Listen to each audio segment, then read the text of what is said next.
Nag-uusa, Coco, alam mo, sinasabi mo, sinasambit mo yung pangalan ni Julia, and you talk about the future. As if, yun na talaga. Yun na ba talaga? Wala ka na bang nakikitang kinabukasan na hindi kasama si Julia? Gano'n naman eh. Kasi honestly, sabi ko nga, ngayon, sa buhay ko, may mga kaibigan ako.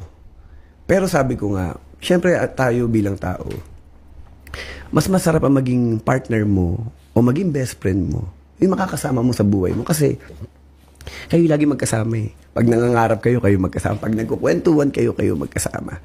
Ang para sa akin, ang kinaswerte ko kay Jules, yung pag-aalaga at pagmamahal talaga niya. Kasi alam na namin yung part namin sa isa't isa. Ako ang planner, siya ang tagagawa. Diba? Parang pagdating ko sa bahay, wala na ko yan. Lahat naka-prepare na yan. Siya magluluto, nakaluto, lahat ng, alam niya kung ano yung mga paborito kong pagkain. Lahat ng damit ko, siya mag-aayos, siya magpa-plancha. Lahat. Talagang, sabi ko nga, sino ba namang hindi sisipagin maghanap buhay, magtrabaho? 'Di ba? At sino kaya ko laging kinukuwento na para makaiwas ka sa kahit anong bagay, basta after work, uwi. Kailangan din may dahilan kung bakit gusto mong umuwi.